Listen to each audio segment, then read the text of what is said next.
ओम वंदे गौ मातरम। मित्रों, ब्रह्मलीन संत श्री डोंगरे जी महाराज द्वारा रचित ग्रंथ श्रीमद् भागवत रहस्य का हम पठन कर रहे हैं। हम सप्तम स्कंद में प्रवेश कर चुके हैं।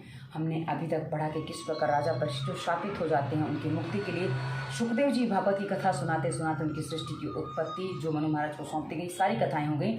उसके बाद ध्रुव का आख्यान, उसके बाद हमने पढ़ा था कपिल गीता, रुद्र गीता और वृत्तासुर का वृत्तांत हमने पढ़ा था।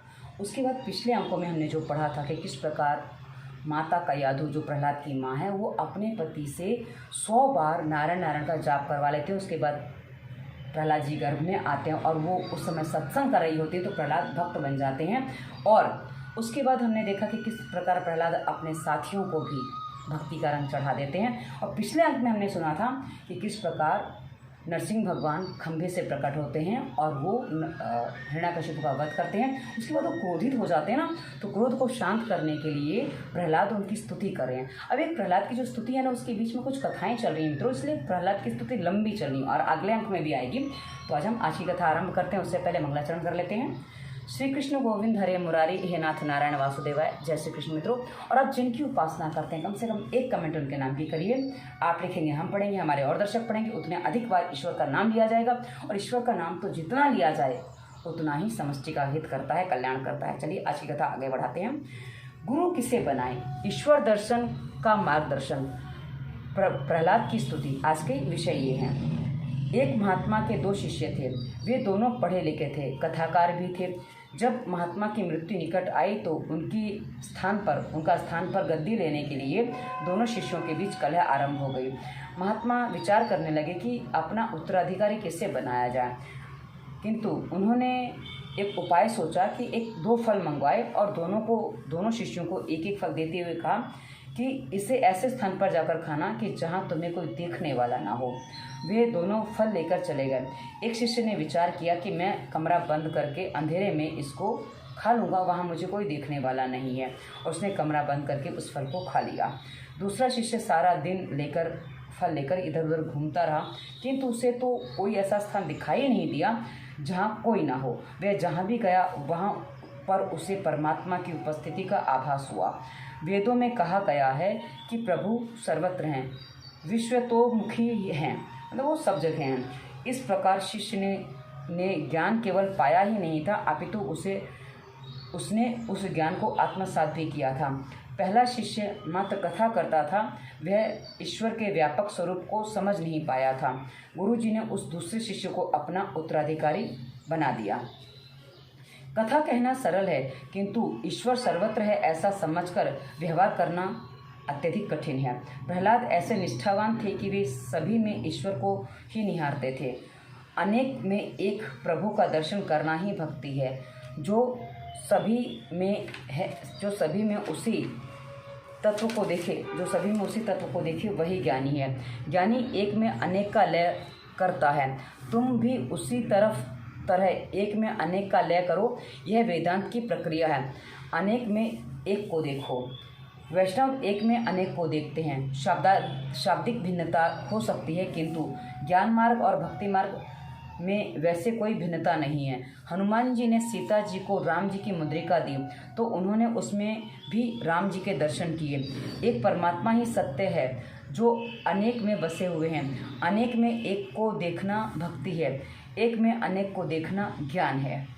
ये स्पष्ट है, शब्द एकदम स्पष्ट है। शरीर होते हुए भी यदि उसमें प्राण आत्मा का अभाव हो तो उस शरीर का कोई मोल नहीं है। ज्ञानी बाह्य रूप रंग नहीं देखते, किंतु बाह्य रूप रंग की सुंदरता के कारणभूत ईश्वर का ही चिंतन करते हैं। भगवान शंकराचार्य ने दुख से कहा था कि लोग मांस की देह अर्थात देह की मीमांसा तो करते हैं, किंतु आत्मा की मीमांसा कोई नहीं करता। एक गृहस्थ का स्वभाव था कि वह साधु संत को भोजन कराए बिना स्वयं भोजन नहीं करता था। एक बार कोई महात्मा वहाँ घूमते फिरते आए। उस गृहस्थ ने उसकी पूजा करके उन्हें भोजन के लिए बिठाया। अब मित्रों, उस समय एक नियम होता था लोगों का कि कुछ लोग ऐसे भी होते थे, अतिथि यज्ञ किए बिना भोजन नहीं करते थे। अतिथि यज्ञ का मतलब क्या है कि कोई अतिथि आए पहले उसको भोजन कराओ, उसके बाद भोजन करो, क्योंकि उस समय लोग घूमते फिरते रहते थे और कोई सामान बांध कर के तो चलते नहीं थे और ना बड़े बड़े साधन होते थे, बस राह चलते हाँ भाई कोई भोजन करवा दे, ये बात होती थी। घर में दूध नहीं था। उसने नौकर से कहा कि दौड़कर दूध ले आ। नौकर गया पर तुरंत ही लौटकर आया। सेठ जी से पूछा, काली गाय का लाऊंगे सफ़ेद गाय का? तो उसने उत्तर दिया कि ज़रूरत दूध की है, चाहे गाय कोई भी हो, पर महात्मा भोजन पूरा करें उससे पहले तू दूध ले आना। नौकर दौड़ा और फिर लौटकर पूछने लगा कि बूढ़ी गाय का लाऊंगे जवान गाय का? सेठ क्रोधित होकर उसे मारने दौड़े। महात्मा ने सेठ जी के क्रोध का कारण पूछा तो सेठ जी ने कहा, कितना मूर्ख है यह नौकर। कई बार उसे दूध लेने भेजा फिर भी वह नहीं ला सका, कुछ अजीब ही प्रश्न कर रहा है। महात्मा ने कहा, जो परमात्मा इस सेवक में है वही तुम्हारे शरीर में भी है। हमें शरीर की नहीं, शरीर में बसे परमात्मा की आवश्यकता है। तुम दोनों में एक ही प्रभु का वास है, उसे मत मारो। सभी में एक ही ईश्वर का वास है। प्रत्येक स्त्री पुरुष में, प्रत्येक जड़ चेतन स्थावर जंगम वस्तु में उसी प्रभु के दर्शन करो। जगत में मूर्ख कोई नहीं, ईश्वर के ही सभी अंश हैं। जो अन्य को मूर्ख मानता है वह स्वयं मूर्ख है। क्योंकि एक बात समझ लीजिए, जैसी दृष्टि होती है वैसी ही सृष्टि होती है। हम स्वयं जैसे होते हैं हमें संसार वैसा ही दिखाई देता है। तो यदि हम स्वयं मूर्ख हैं तो हमें संसार भी मूर्ख ही प्रतीत होगा। हमारे देश में तो पशु की भी पूजा की जाती है। भैरवनाथ का वाहन कुत्ता है और शीतला माता का वाहन गधा है, अतः कुत्ते और गधे का भी तिरस्कार योग्य नहीं है। ईश्वर चैतन्य रूप में भी सभी में है, अतः तुम अनुभव करो, ऐसा करो कि ऐसे स्वभाव वाले की प्रत्येक क्रिया भक्ति और ज्ञानमय होगी। यानी कि ऐसा अनुभव करोगे तो तुम्हारी क्रिया ज्ञानमय और भक्तिमय हो जाएगी। नरसिंह भगवान ने प्रकट होते समय गुरु शब्द का उच्चारण किया था। यह सच है कि ईश्वर ही सर्वत्र है, किंतु जब तक सद्गुरु की ओर से दिव्य दृष्टि न मिले तब तक ईश्वर के दर्शन नहीं किए जा सकते। जो जितेंद्रिय है वही स्वतंत्र है। स्वतंत्र मनुष्य को स्वेच्छाचारी बनाता है, स्वतंत्र मनुष्य को स्वेच्छाचारी बनाता है, अतः स्वतंत्र और स्वच्छंदी न बनो। स्वेच्छाचारी का मतलब है कि कुछ भी करना। आजकल जिसे लोग स्वतंत्रता मानते हैं ना, जिसके नाम पे स्वतंत्रता लेते हैं, वो स्वतंत्रता नहीं है, स्वच्छंदता है, स्वेच्छाचारिता है। मतलब हम अपने मन की करेंगे, हम किसी नियम को नहीं मानते, ऐसा वहाँ तात्पर्य बन जाता है। बुद्धि का कभी विश्वास ना करो। किसी संत को गुरु बनाकर उसके अधीन रहो। जो तुम्हें पाप करने से रोके ऐसे किसी संत के अधीन रहो।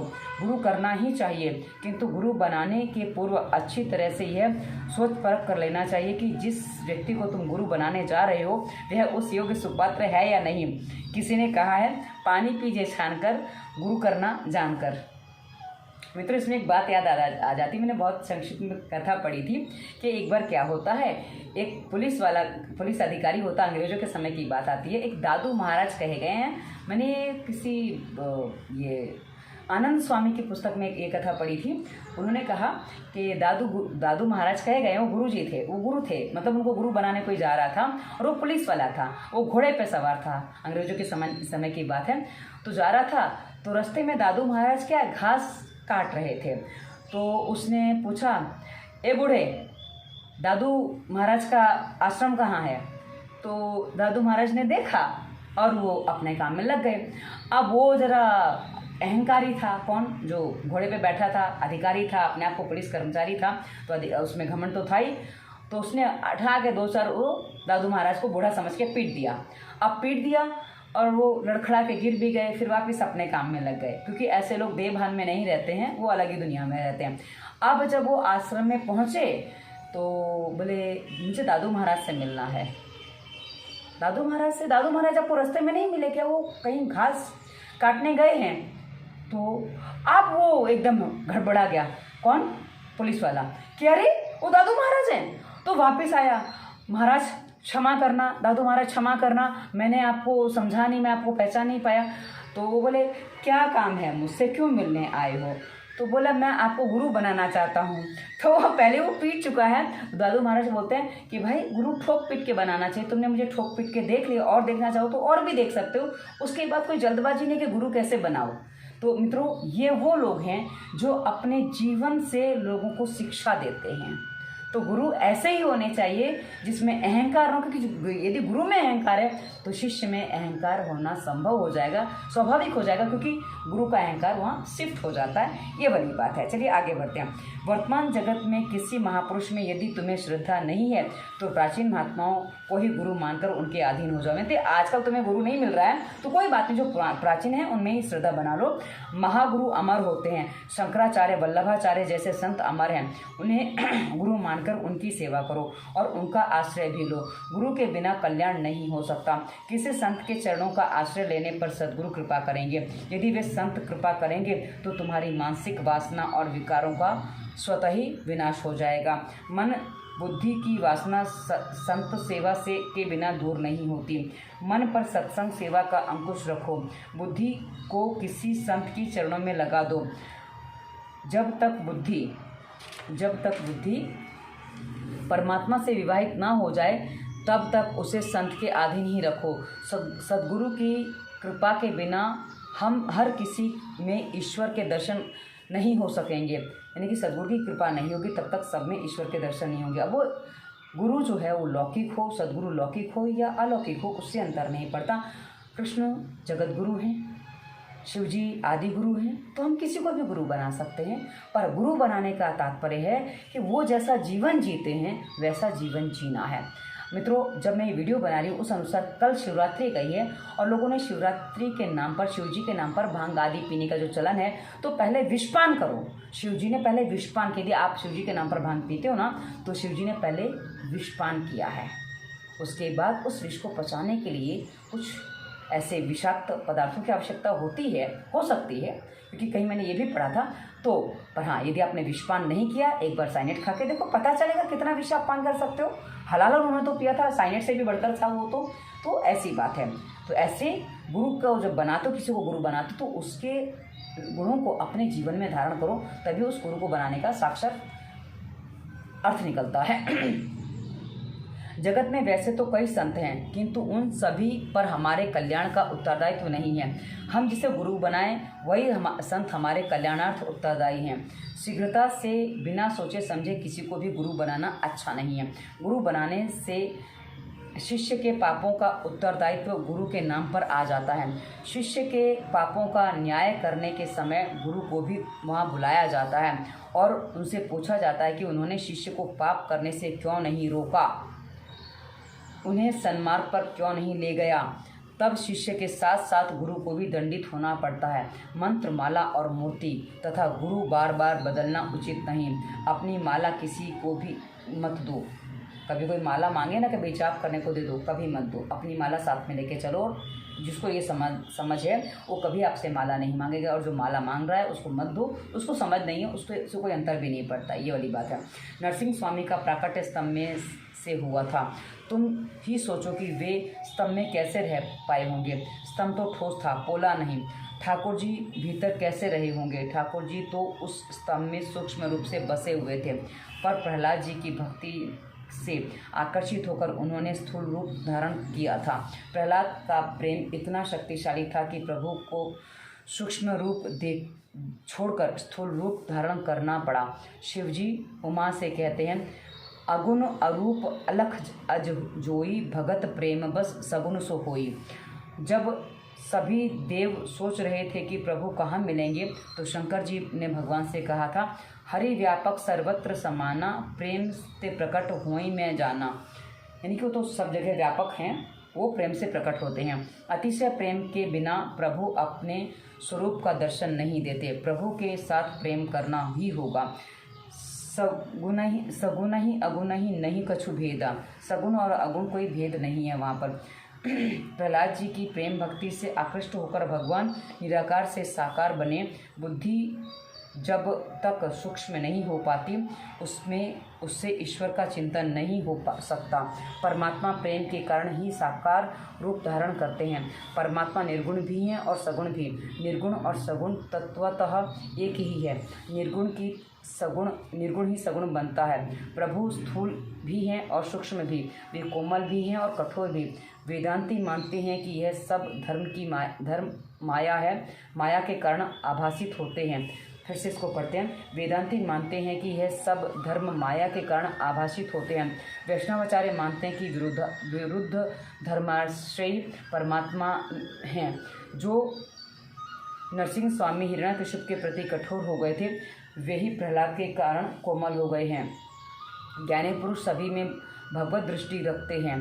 दृश्य पदार्थ में से दृष्टि को हटाकर दृश्य में स्थिर करो, दृश्य में से दृष्टि को हटा लो और सर्वदृष्टा सभी में साक्षी परमात्मा के स्वरूप के में दृष्टि स्थिर करो। मतलब सर्वरूप में परमात्मा में दृष्टि को स्थिर करो, ऐसा कहा गया है। एक थे महात्मा, उन्हें जो कुछ दिखाई देता था ईश्वरमय दिखाई देता था। उनके निकट आकर एक गृहस्थ ने कहा, मैं ईश्वर के दर्शन करना चाहता हूँ। महात्मा ने कहा, समझ लो कि तुम ही ईश्वर हो।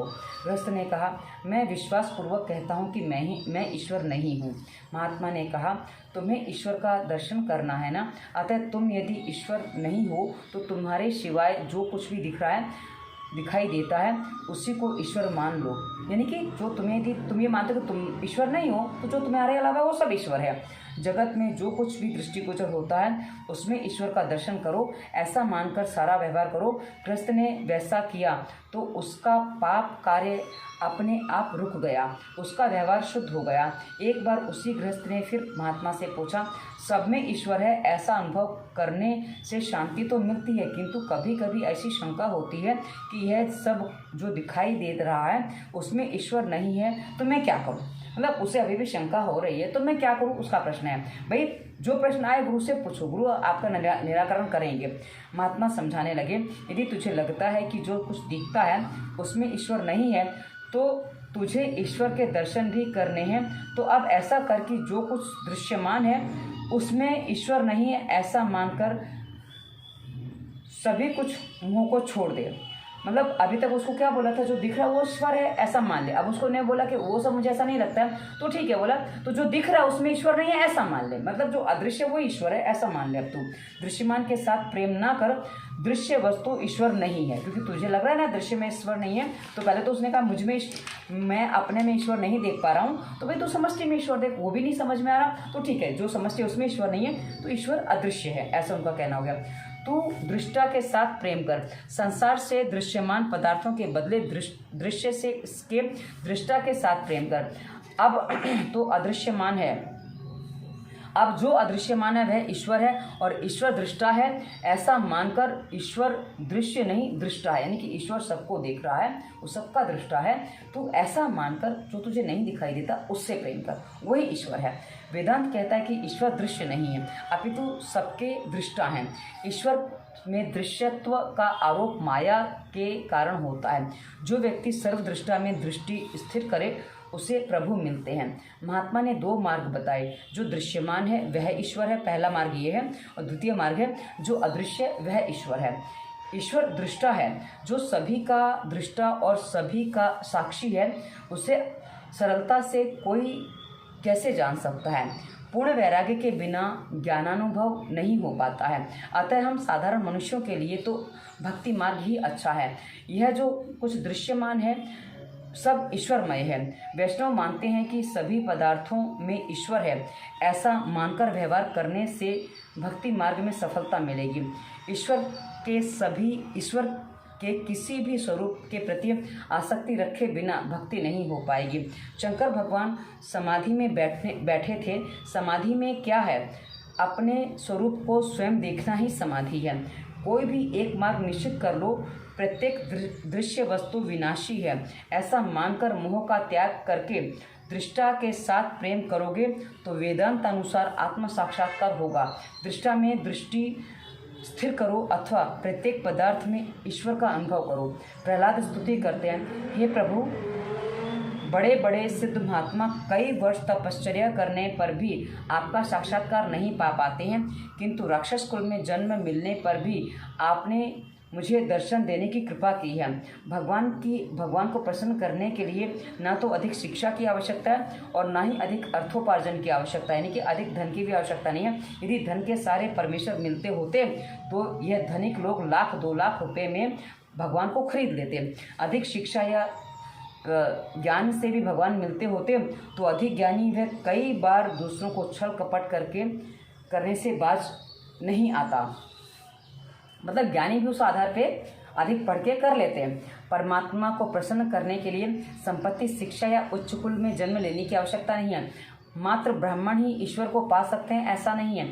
ऐसा भी नहीं है कि परमात्मा को प्रसन्न करने के लिए आवश्यकता है हृदय में शुद्ध प्रेम होने की। मतलब प्रभु को प्राप्त करना है तो हृदय में शुद्ध प्रेम हो, ये सबसे बड़ी आवश्यकता है। अधिक कमाना और उसको प्रभु सेवा में व्यय करना ठीक है, किंतु एक आसन पर बैठकर परमात्मा का ध्यान करना उससे भी अधिक श्रेष्ठ है। मतलब कमाया और दान कर दिया। लोग कई बार इसके लिए भी कमाते हैं कि हम औरों की सेवा सहायता कर सकें, दान कर सकें, पर उससे भी श्रेष्ठ है कि एक आसन पर बैठकर ईश्वर में ध्यान लगाना। संपत्ति से परमात्मा नहीं मिलते। इसके विपरीत कई बार तो धन भगवत सेवा में और प्रभु भजन में बाधा रूप हो जाता है। यानी कि जितना धन अधिक होता है उसको कमाने में और उसको लोगों की जो सहायता करनी है उसके लिए अधिक समय देना पड़ता है, तो उसमें कई बार जाप छूट जाता है, ब्रह्म ध्यान छूट जाता है। इसलिए ऐसा कहा गया है। ज्ञान का आधिक्य तर्क वितर्क का जन्मदाता है। अतः ज्ञानी भगवान की स्मरण सेवा ठीक तरह से नहीं कर पाता। बहुज्ञानी आरंभ में कुतर्क करता है, जबकि आरंभ में श्रद्धा आवश्यक है। जिसको अधिक ज्ञान होता है ना, वो ये कैसे होगा, ये कैसे पॉसिबल है, ये कैसे हो सकता है, इसमें तो ऐसा, इसमें ऐसा नहीं हो सकता, तो उसके अनेकों प्रश्न होते हैं। और प्रश्नों में कई बार क्या होता है ना, तर्क के स्थान पर कुतर्क हो जाते हैं। क्योंकि तर्क नहीं, क्योंकि वो अपनी बुद्धि से देख रहा है, और जो उसको लग रहा है कि ऐसा पॉसिबल नहीं है, उसको संभव नहीं लग रहा है, तो ये तो संभव ही नहीं, ये तो हो ही नहीं सकता है। तो ऐसी स्थिति कई बार कुतर्क के रूप में हो जाती है। इसलिए ऐसा कहा गया है। पढ़े लिखे लोग अधिक कुतर्क करते हैं।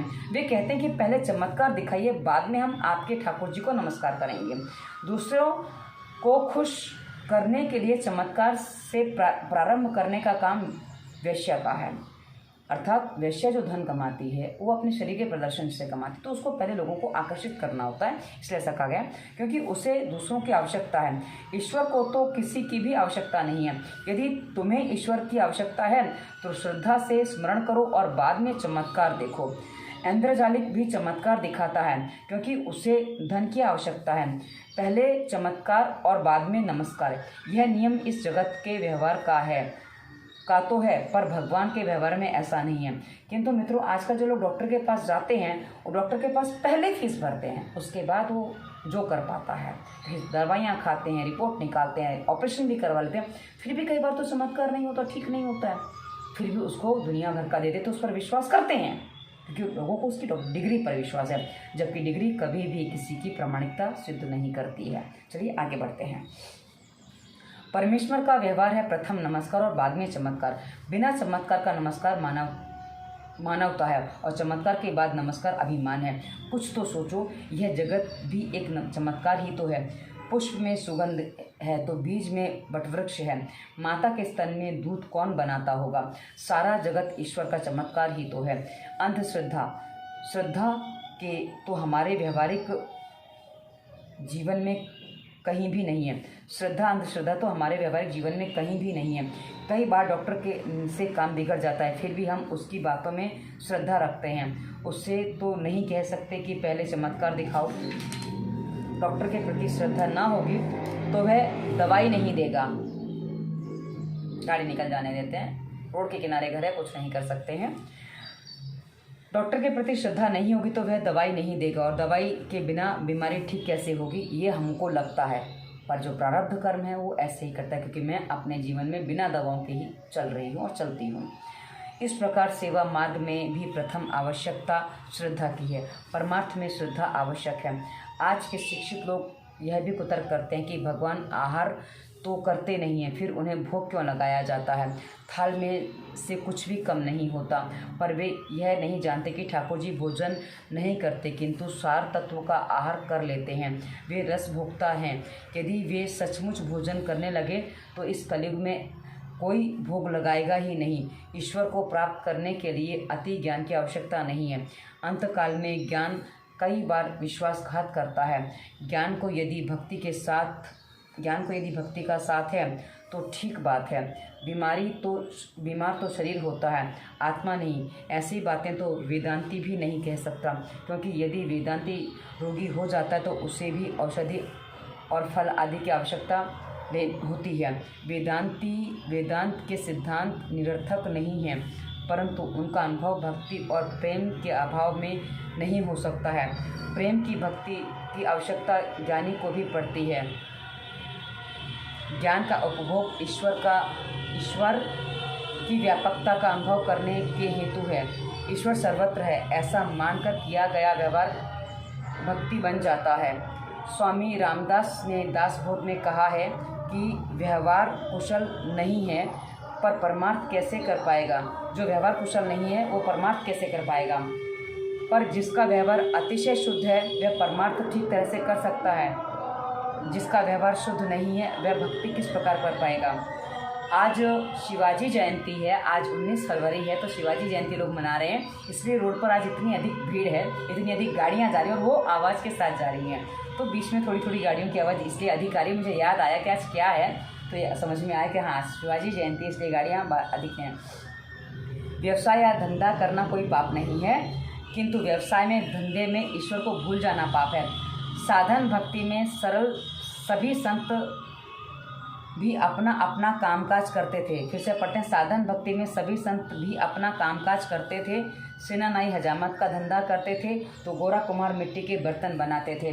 गजेंद्र अनपढ़ पशु ही तो था, उसने न तो कभी तपश्चर्या की थी और ना ही अष्टांग योग की साधना, पर उसकी भी प्रेम की पुकार, उसकी भक्ति के कारण भगवान उस पर प्रसन्न हुए थे। मतलब गजेंद्र यानी कि हाथी तो भाई अनपढ़ ही था, उसको तो कुछ ज्ञान वैसा तो ज्ञान नहीं था जैसा मनुष्यों को होता है, पर उस पर भी प्रभु की कृपा हुई थी।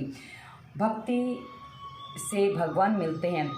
ईश्वर से प्रेम भाव रखकर सेवा स्मरण करते रहो। यदि भक्ति न हो तो ज्ञानी के ज्ञान और तपश्चर्या की कोई सार्थकता नहीं है। ज्ञान तो चाहे जितना हो, किंतु प्रभु प्रेम न हो तो उस ज्ञान की तपश्चर्या की कोई महत्ता नहीं है। सभी साधन और साधना का फल है। सभी साधन और साधना का फल है श्री कृष्ण प्रेम। जो साधना प्रभु प्रेम न जगा सके, जो साधना प्रभु प्रेम न जगा सके, उस साधना का कोई तात्पर्य या महत्व नहीं है। प्रभु मिलन के लिए जो आतुर नहीं है, ऐसे ब्राह्मण की अपेक्षा प्रभु मिलन के लिए आतुर शूद्र अधिक श्रेष्ठ है। प्रभु के प्रसन्न करने के दो साधन हैं, सेवा और दूसरा स्मरण। प्रतिदिन 3 घंटे प्रभु सेवा और स्मरण करो। इन दो साधनों से भगवान अवश्य मिलते हैं और प्रभु किसी वस्तु की आवश्यकता नहीं होती। मतलब ये दो काम करोगे, सेवा और स्मरण करोगे, तो उससे आपको प्रभु मिल जाएंगे। दक्षिणा देने से पुण्य नहीं मिल सकता। वह धन का सदुपयोग तो है, किंतु स्वयं भी सेवा स्मरण करना आवश्यक है। परमात्मा को प्रसन्न करने का साधन प्रेम है। सेवा और पूजा में धन नहीं, मन प्रधान है। स्नेह ही मुख्य वस्तु है। मित्रों, यहाँ एक बात बता दूं, कई बार कुछ लोग अपने स्थान पर, और कई बार पंडित जी भी कहते हैं कि हम संकल्प करके आपके स्थान पर आपका जप आदि कर देंगे। ये जप आदि आपके का संकल्प लेके कर देंगे, आपसे धन ले लेंगे, पर मित्रों ये वैसा ही है। इससे आपको वो अनुभूति नहीं होगी। अनुभूति तो वो करेगा, पर उसको आपका कुछ फल मिल सकता है, पता नहीं जो भी अर्पण करेगा, किंतु जो आपको उसका पूरा परिणाम मिलना चाहिए आजीवन के लिए, वो नहीं मिल पाएगा। कुछ समय के लिए आपको लाभ हो सकता है, पर हमेशा के लिए नहीं हो सकता। श्री गोसाई जी महाराज की 252 वैष्णव की वार्ता में पद्मनाभ दास की कथा है। वे गरीब थे, अतः भगवान को चने के छिलके का भोग लगाते थे। ठाकुर जी उसमें भी मिष्ठान का अनुभव करते थे। भगवान यह नहीं देखते कि कोई उन्हें क्या देता है, वे तो मात्र यह देखते हैं कि किस भाव से दे रहा है। सेवा स्मरण से भगवान सेवकाधीन हो जाते हैं, यानी कि सेवा और स्मरण से भगवान उस सेवा करने वाले के अधीन हो जाते हैं, उसके दास हो जाते हैं। एक नाथ महाराज सारा दिन अविरत प्रभु सेवा और भजन करते रहते थे, सो थक जाते थे। उनकी ऐसी अविराम सेवा से प्रभु दयार्द्र हो गए। वे सोचने लगे, मेरा भक्त मेरे लिए कितना श्रम करता है, बेचारा थक कर चूर हो जाता है, चलो मैं उसकी कुछ सहायता करूँगा, उसका श्रम कुछ कम कर दूँ। मतलब भगवान एकनाथ महाराज की सहायता के लिए आ रहे हैं। अब कैसे आ रहे हैं कि यह सोचकर भगवान ने ब्राह्मण का रूप धारण कर एकनाथ के पास आकर कहा, भाई मुझे अपना सेवक रख लो। आके सीधा बोले मुझे अपना सेवक रख लो। तो एकनाथ बोले मुझे सेवक की आवश्यकता ही क्या है, मैं तो अपना सारा काम दिन प्रभु की सेवा और स्मरण में बिताता हूँ। ब्राह्मण रूपी भगवान ने कहा मैं तुम्हें ठाकुर जी की सेवा करने में सहायता कर दूंगा। एकनाथ जी ने कहा जैसी तेरी इच्छा। हाँ, तेरा नाम क्या है? भगवान ने कहा मेरा नाम है शिखंडियो शिखंडियो। और इस प्रकार सेवा करते करते 12 वर्ष बीत गए। जिसे चंदन का तिलक लगाया जाता था वह स्वयं ही चंदन घिसने लगे। तुलसीदास चंदन घिसे तिलक देत रघुवीर वाली बात उल्टी हो गई थी। और यही तो भक्ति की महिमा है मित्रों। भक्ति ऐसी होती है कि ईश्वर आपकी सेवा करने के लिए आते हैं। और इसमें कहानी और याद आती है। एक गुरुजी थे, उन्होंने अपने शिष्यों को कैसे शिक्षा दी थी उनको पता था, पर हाँ वो ईश्वर के अनन्य भक्त थे, शिव जी के अनन्य भक्त थे। एक बार क्या होता है कि वो बहुत अधिक बीमार पड़ जाते हैं। तो देखते हैं कि उनके शिष्यों में से एक शिष्य है जो उनकी अधिक सेवा कर रहा है। अब उनको लगता है कि उनके शिष्यों में से एक शिष्य है, पर वो देखते कि वो नया शिष्य है। अभी क्या होता है, धीरे धीरे वो शिष्य उनकी हर आवाज़ पर वही शिष्य आता था। और बाद में देखा कि वो मन में विचार करते वो शिष्य आ जाता है। और वो गुरुजी होते हैं अंधे, गुरुजी के नेत्र नहीं होते, तो गुरुजी देख नहीं सकते कौन है, पर हाँ उनको स्वर से थोड़ा आभास होता है कि कुछ नया शिष्य है। तो कहते हैं कि तुम वो सेवा कर रहा होता। अब सेवा करते करते समय बीतता है। अब वो बोलो भोलेनाथ की जय। वो शिष्य कभी भोलेनाथ की जय नहीं बोलता था। तो बोले हाँ चलो। अब वो क्या होता है कि वो एक दिन गुरुजी को कहीं शिवरात्रि की तो दर्शन करने ले जाना था, तो ले जाता है। अब क्या होता है कि वो गुरुजी की हालत ऐसी हो जाती है कि बिस्तर पे मलमूत्र त्याग करते हैं। और वो जो भोला है वो उसकी साफ सफाई भी करता है। मतलब भगवान ऐसा भी काम करते हैं, ये वाली बात है। तो उस समय जब दर्शन करके लौट रहा होता है तो गाड़ी लेके जाते हैं, तो गाड़ी को पकड़ के चला रहा होता है भोला। तो भोला से वो कहते हैं एकदम भोले के हाथ पर उनका हाथ चला जाता है और उनको एकदम चमत्कारिक आभास होता है। बोले तुम कौन हो? तुम मेरे शिष्य नहीं हो। मेरे शिष्य इतने मेरे प्रति समर्पित हो ऐसा मैं नहीं मानता हूँ। मैंने कई बार तुमसे प्रश्न किया पर तुमने उत्तर नहीं दिया, पर आज मैं समझ पा रहा हूँ कि तुम मेरे शिष्य नहीं हो। तो बोले तुम कौन हो? तो बोले क्या लगता है आपको मैं कौन हूँ? बोले तुम मेरे महादेव हो। तो वो रोने लगा, बोलते भगवान आप मेरे मलमूत्र तक साफ कर रहे हैं और मुझे मुक्ति क्यों नहीं दे देते? तो बोलते हैं देखो कर्म तो काटने पड़ते हैं, किसी भी रूप में काटने पड़ते हैं। इस जन्म में तुमने इतनी भक्ति कर ली है कि मैं तुम्हारा दास बन गया, मैं तुम्हारा सेवक बन के तुम्हारे साथ हूँ। पता नहीं किस जन्म में, इस जन्म में यदि मुक्ति दे दी, किस जन्म में काटने पड़ गए तो पता नहीं कैसे काटोगे, इसी जन्म में काट लो। मतलब कर्म कभी व्यर्थ नहीं जाता, वो काटना ही पड़ता है। पर हाँ ईश्वर इस रूप में भी सेवा करने आते हैं। ये कथाएं हैं, पर मित्रों कथाएं भी बहुत कुछ सिखाती हैं। क्योंकि हमने ये भी सुना कि तुलसीदास जी के दरवाजे पर रामचंद्र जी पहरा देते थे। तो ऐसी भी बातें हैं। तो आज की कथा को हम यहीं विराम देते हैं। श्री कृष्ण गोविंद हरे मुरारी, हे नाथ नारायण वासुदेवाय। जय श्री कृष्ण मित्रों, धन्यवाद। वंदे मातरम।